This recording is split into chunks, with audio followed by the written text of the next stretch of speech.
Ecuador no para.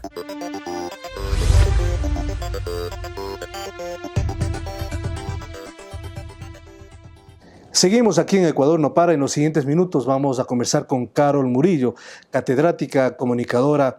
Ella conversará con nosotros sobre diferentes temas que tienen que ver con la circunstancia, la coyuntura política que está viviendo el país. En pocos días asume la nueva Asamblea Nacional con una mayoría absoluta y también en los próximos días, el 24 de mayo, asume el nuevo gobierno con Lenín Moreno presidente y Jorge Glass vicepresidente.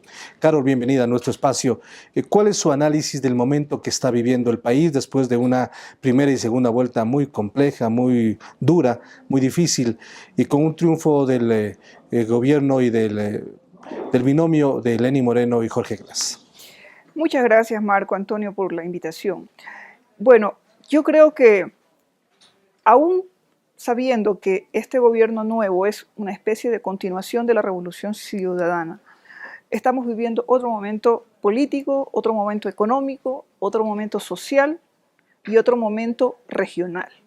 De tal manera que Lenín Moreno y Jorge Glass se hacen cargo de una nueva etapa política del país, con una ciudadanía diferente también, porque después de 10 años, imagínate tú, un niño que tenía 8 años hoy día es un ciudadano que ha votado, que ha vivido en un país distinto, y no solo que ha vivido en un país distinto, sino que ha crecido mirando los cambios. Entonces se hace cargo de un país en marcha. Yo creo que es como si el presidente Correa hubiera sembrado un gran jardín o una gran hectárea de algún fruto, y Lenín Moreno tiene la suerte de comenzar a cosechar.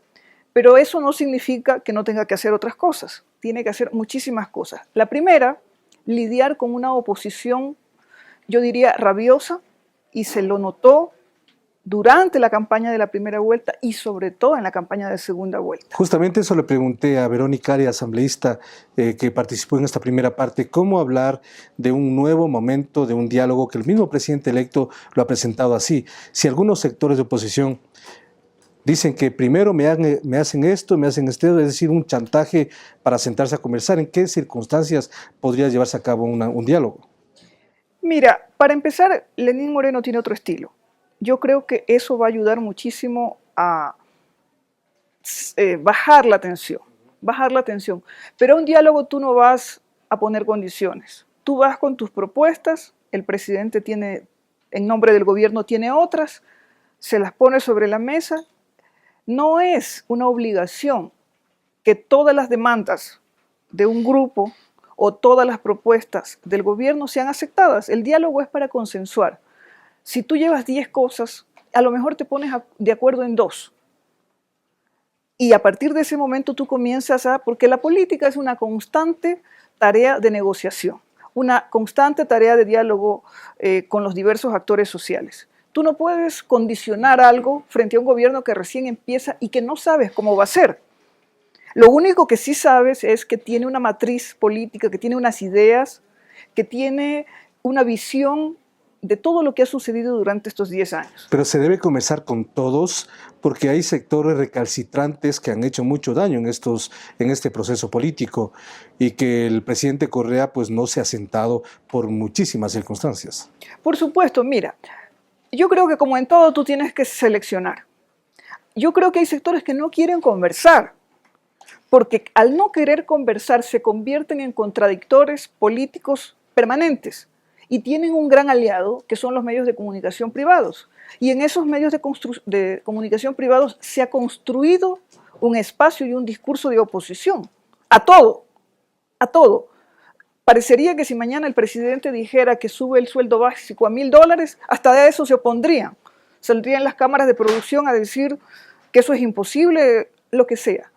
Porque necesitan un espacio. Mira, en el artículo de hoy, que publiqué en el Telégrafo, ya sabemos que este es un programa grabado, yo digo una cosa que se ha venido repitiendo todos estos años, estos últimos meses, que el país está polarizado en 2 partes. Y eso es una falacia, es una mentira. Lo que pasó fue que alrededor de la candidatura del señor Lasso, las diferentes oposiciones que hay en este país, de derecha, de izquierda, movimientos sociales, movimientos gremiales, se unieron para votar por el señor Lasso, pero no porque creían en el señor Lasso, sino porque no estaban eligiendo un mandatario, estaban eligiendo a un enemigo con quien recuperar sus espacios de presión política, para hacer lobby, para hacer paros, para hacer marchas. Es decir, sintieron que con Lasso podían tener nuevamente vitrina política. Porque estoy segura que al otro día que el señor Lasso ganaba las elecciones, no iba a reconocer la UNE. Iba a legalizar un grupo para que le hagan oposición. Y ya conocemos las formas de hacer oposición del ex MPD. Entonces, yo creo que hay sectores con los que hay que conversar y hay que buscar líderes. Volviendo a ese tema, Carol, efectivamente la revista Vistazo en la última edición, en portada, Lenín Moreno, ¿cómo va a ser para recuperar el 50% que no votó por él? Es decir, que no es un criterio que solamente sale de una o que otra persona o de uno que otro vocero. Los medios de comunicación privados están y siempre mantendrán ese criterio de que el 50% de la población no votó por Alianza País o por Lenín Moreno y en contra de él. A mí me da un poco de risa ese argumento. ¿Sabes por qué? Porque no toman en cuenta el otro 50%. El otro 50% son unos tontos, son unos borregos, son unas personas sin ningún criterio que votan así conductualmente y sin ningún razonamiento por el proyecto político que encabeza Lenín Moreno en este momento. Y después de 10 años, o sea, haber ganado las elecciones con el 51% después de 10 años de cambios, de un estilo muy particular del presidente Correa, que en otro momento se podría hacer un análisis, es desconocer la realidad de que hay una población del país que cree en este proyecto. Los otros 50% no le pertenecen, que además no es el 50%, es el 48%, no le pertenecen al señor Lasso, ni le pertenecen a los medios de comunicación, le pertenecen a personas que por una u otra razón, las unas ya las expliqué, tradujeron su voto en descontento, en desconfianza, en odio, en muchas razones. Hubo una vez un taxista que me dijo, yo voté en la primera vuelta por el señor Lasso, pero en la segunda vuelta voy a votar por el señor Lenín. Y yo me quedé un poco sorprendida. Y me dice, mire señorita, es para que sufran un poquito. Están acostumbrados a ganar siempre y ganar fácil. Claro. Entonces ahora que sufran un poquito. Y le indagué más. Y ese taxista me dio algunos elementos para comprender mejor cómo funciona el voto volátil de Guillermo Lasso. Pero yo creo que ya no hay que hablar de Guillermo Lasso, ya hay que hablar de lo que viene en el futuro, de lo que significa la revolución ciudadana en este momento. Hay que hablar de economía, hay que hablar del diálogo social. Yo te decía, ¿con quiénes sí dialogar? Con los trabajadores, con un sector indígena que no ha mantenido una relación intransigente con el gobierno. Pero también hay un sector indígena beligerante que se mantiene con esas posiciones. Sí, sí. Además, han condicionado el diálogo a desjudicializar la protesta social. Eso habrá que conversarlo, pero tienen que sentarse y poner sobre la mesa todo, porque todos los casos de las personas que en este momento están presas no son casos por razones políticas, Marco Antonio, tienen montones de razones. Es decir, ¿no sería un buen precedente que antes de sentarse por un decreto se elimina toda esta circunstancia judicial que tienen? Sí, yo no creo que y sea con un buen amnistía precedente. se sientan a conversar. No me parece. Tienen que conversar y tienen que analizar caso por caso, no en paquete, no en un combo, porque hay muchísimas razones y no se está negando el derecho a protestar. Lo que se está previniendo es que la protesta no puede ser violenta, no puede quitar los derechos de los otros ciudadanos, no puede hacer que el país se convulsione por alguna cosa, como lo hicieron los señores que hablaron de fraude durante 2 semanas y a la final no presentaron ninguna prueba y sin embargo alteraron la vida de la ciudad. Alteraron la vida de ciudadanos, Marco Antonio, durante todos los días. Cientos de miles de personas se transportan por la ecovía y durante más de 2 semanas esas personas que viven lejos, que vienen de sus trabajos, que son... Yo he visto en alguna ocasión vivir muy lejos y en ese transporte se mueve mucha gente popular. Entonces es irrespetar los derechos de otras personas y además por una causa que era absolutamente falsa. Volviendo al tema del diálogo, el día de hoy justamente Diario Expreso habla de que en el país está duplicado todo, los líderes sociales, los líderes sindicales, los líderes indígenas. Es decir, que el gobierno ha hecho organizaciones paralelas a su gusto y ha dejado a un lado las que representan justamente a los sectores sociales. Mira, siempre es útil echarle la culpa a otro de tus propios errores. Las organizaciones sociales, los movimientos, los gremios, etcétera, a veces no han sido, sus líderes no han sido verdaderos portavoces de los intereses y de las necesidades de sus gremios, de sus movimientos. Y mucha gente no se ha sentido representada en esos gremios. Esa gente es la que ha querido unirse y hacer gremios para establecer un diálogo con el gobierno. ¿Y qué más quiere un gobierno? Que unas personas que no están contentas con esos liderazgos excluyentes hagan un diálogo político con la autoridad de ese momento, de tal manera que se pueda organizar por etapas el diálogo, las soluciones, las demandas, ver cómo se puede conversar. Por ejemplo, la mayor crítica que se hace es a la CUT y a la red de profesores. Eso es lo que más se ha criticado en estos tiempos. Pero la UNE anterior, ¿qué hacía, Marco Antonio? Paros, pero por meses. Pero también se vivía otra situación. Yo recuerdo que cuando era niña habían paros de 3 meses de profesores. ¿Pero qué era? No solamente era la intransigencia de la UNE, era que el gobierno no les pagaba el sueldo durante 3 meses a los profesores. Y los profesores tenían que andar fiando la comida para sus casas. De tal manera que era, digamos, era una obligación del maestro paralizar sus actividades. Pero hoy no pasa eso en el Ecuador. Las cosas han cambiado en el país. Y eso significa que los códigos del diálogo tienen que cambiar. No puedes tener la misma intransigencia en este momento que en el pasado, cuando la situación era diferente. La población mismo se acostumbró en estos 10 años a que no tenga un solo paro del sector de maestros, de salud, obviamente educativo, es decir, los diferentes sectores que son tan importantes y necesarios para la convivencia nacional. Por supuesto que sí, ha cambiado muchísimo. Yo estoy consciente que falta en el ámbito de la educación, en el ámbito de la salud pública. Yo estoy consciente de que hay cosas que no se han cumplido, pero gobernar un país no es solamente sentarse tras un escritorio, es comprender la complejidad social de cada área. Por ejemplo, la salud.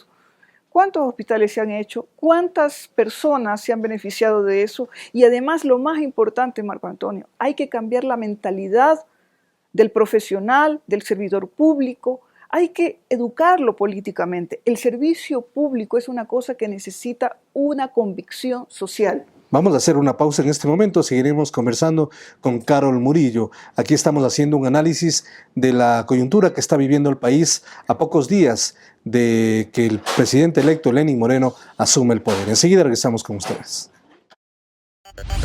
Ya volvemos con Ecuador no para.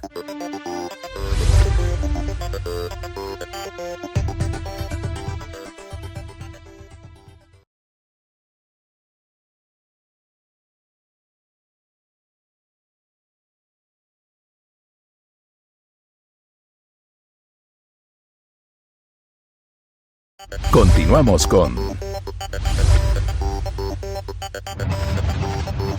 Ecuador no para.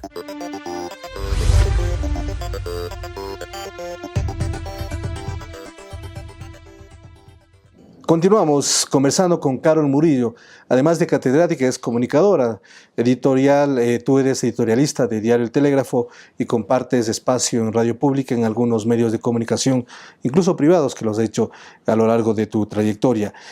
Es otro momento también en tema y en materia de comunicación. Algunos medios especulan, por ejemplo, sobre un aspecto que ha sido fundamental para el presidente Correa, los enlaces ciudadanos que cada sábado los lleva adelante en el país. 521 enlaces ciudadanos que serán finalmente 523 o 24 que serán los últimos que realice el presidente Correa. ¿Es otro momento de comunicación en el Ecuador en estas circunstancias?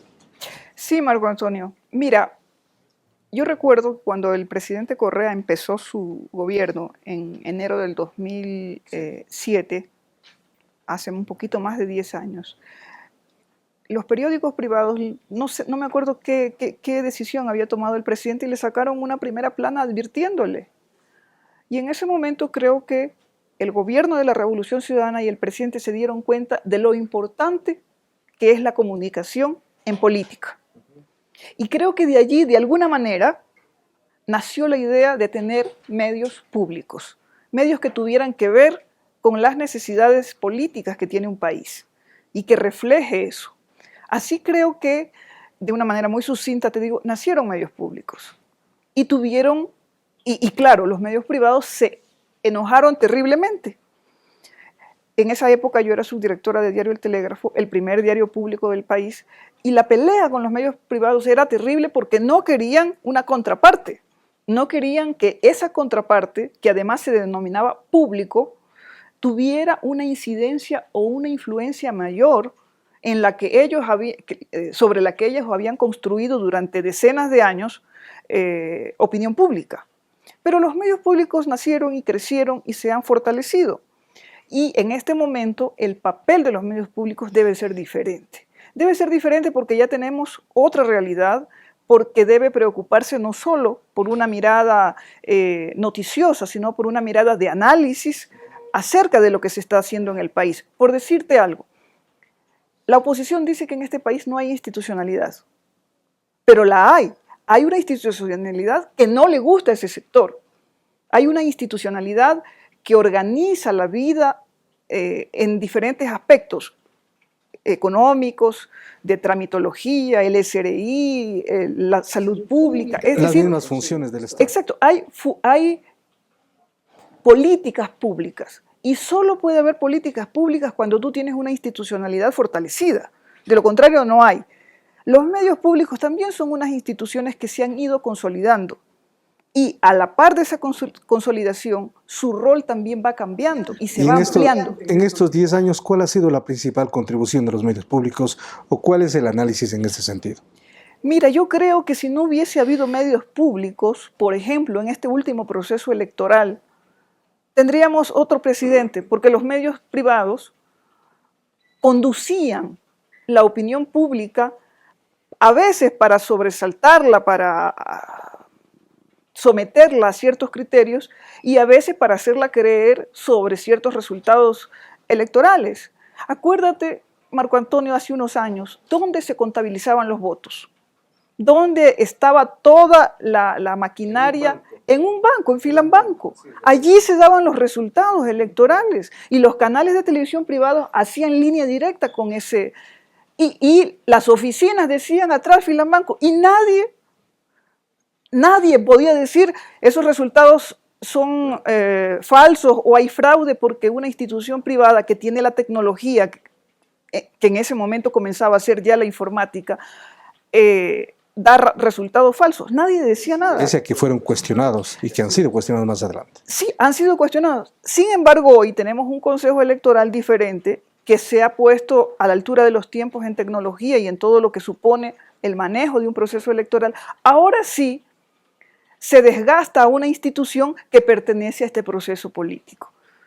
Porque los cambios y la modernización de todas las instituciones, incluida la del Consejo Electoral, tiene que ver con el cambio y la mirada de un proceso y de un proyecto que quiere poner al país a la altura de otros países. Porque en estas circunstancias lo lícito es que los medios privados se conviertan hasta cierto punto en aliados de un candidato opositor y los medios públicos miran o muestran otra mirada de las circunstancias, pero ahí también se convierten en aliados del gobierno, según esta perspectiva. Mira, no importaría que los medios privados tomen partido. No importaría, porque en países como los europeos, los medios de comunicación son liberales, no partidistas, pero tienen ideología política. Son liberales, son conservadores, son socialistas, qué sé yo. Pero el lector sabe que ese periódico tiene una posición. Y el lector sabe que cuando hay elecciones, ese periódico toma una posición por un candidato. Pero acá, durante muchos años, tomaban posición por alguien y lo disimulaban. En esta ocasión no pudieron hacerlo. Y yo he dicho en algún otro espacio que por fin salieron del closet y apoyaron a un candidato de frente. ¿Se siguen llamando libres e independientes? Sí, se siguen llamando libres e independientes. En el caso de los medios públicos, mira, cuando los medios públicos nacen, y los del Ecuador nacieron dentro del proyecto de la Revolución Ciudadana, es obvio que ese proyecto les da vida, les da una visión y una misión. Y si esa visión es de cambio, de modificar todas las formas de relacionamiento comunicacional, político, etcétera, es obvio que esos medios también tienen derecho a mostrar una visión política y a tomar una postura. Si la toman, perfecto, pero que el ciudadano sepa que ha tomado una postura. Lo terrible es que esconda la postura. Y creo que nosotros, digo nosotros porque durante todo este tiempo yo he tenido algo que ver con los medios públicos, hemos tomado una postura. No es que escondemos o la maquillamos o hacemos que no se parezca, que no, tomamos una postura.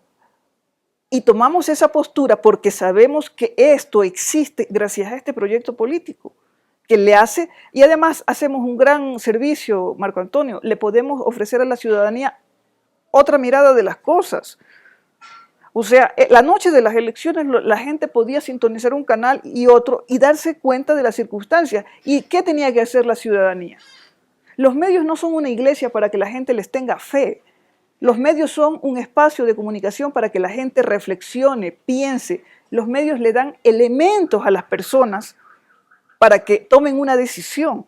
Entonces, los medios privados sí se han creído una iglesia, hay que creerles porque son ellos. Y ciertos periodistas se han creído sacerdotes. Entonces, los medios públicos no están para adoctrinar, están para darle información, insumos a la gente. En estos momentos, como tú has dicho, ya hay otras circunstancias que está viviendo el país y los medios públicos deben tener un rol diferente. Estamos hablando entonces del análisis de la circunstancia del Ecuador. ¿Qué otros elementos importantes tienen que configurarse para una marcha adecuada acorde a los tiempos de los medios públicos? Bueno, mira, el periodismo público tiene que ser un periodismo de convicción, un periodismo con convicción social. O sea, nosotros no trabajamos solamente para el Estado, nosotros trabajamos para la gente, para la ciudadanía. Nosotros tenemos que salir a la calle, ir donde están los actores sociales a ver cuáles son sus problemas. No solamente debemos hacer una noticia ideologizada, debemos mezclarnos con la realidad. Hace un tiempo yo decía que gobernar es gobernar la realidad. Tú gobiernas la realidad que te toca. Al presidente Correa le tocó gobernar una realidad desastrosa cuando llegó al país. A un periodista que le toca lidiar con las personas, con los problemas que tiene la gente, poner en escena lo que sufre la gente en distintos aspectos. La persona que no se puede transportar, el señor que no tiene el servicio público de la salud, los niños que están en la calle, qué sé yo, tiene que contextualizar los problemas sociales. Tiene que ayudar a las autoridades a darse cuenta que la sociedad ecuatoriana todavía tiene difíciles problemas por solucionar. Tiene que visibilizar a la ciudadanía, a los gremios, tiene que darle espacio, incluso tiene que visibilizar a la oposición, pero no solamente para mostrarla que está contra el gobierno, sino que la haga pensar que cuando le vas a hacer una entrevista no te saquen el pliego de peticiones, sino que esas personas también puedan explicarte qué sucede. Ese contrapunto es importante ahora en estas circunstancias.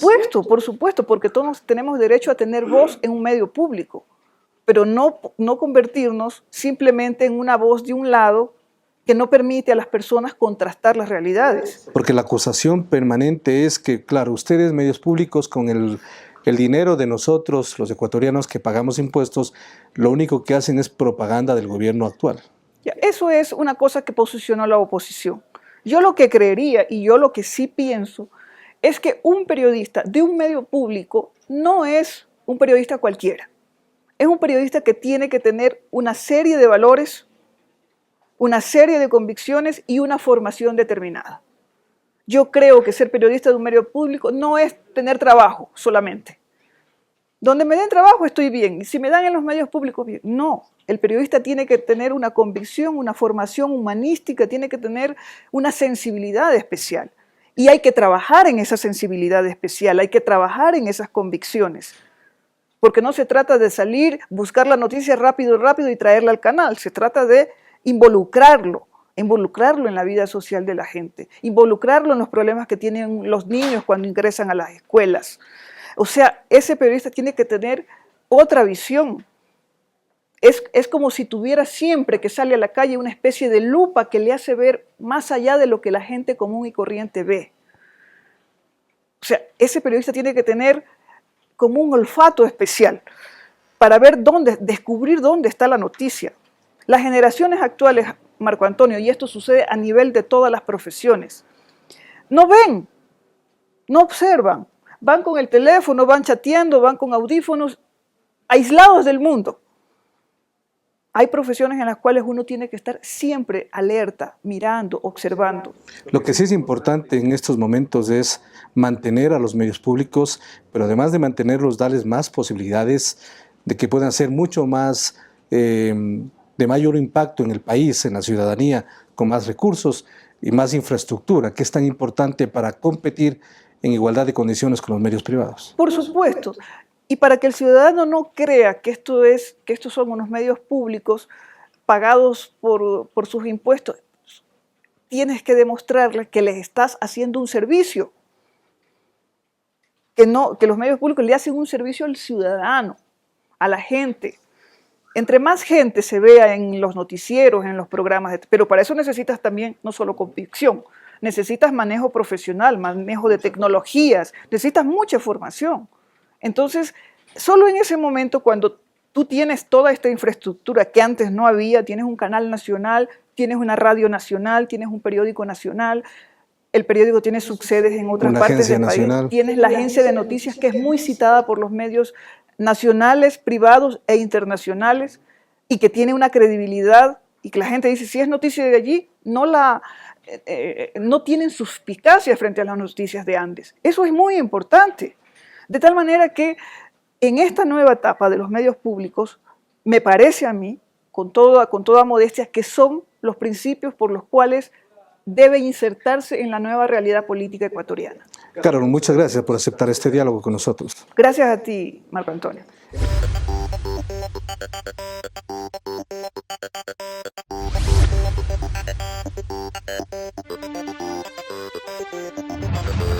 Ciudadano TV presentó Ecuador no para.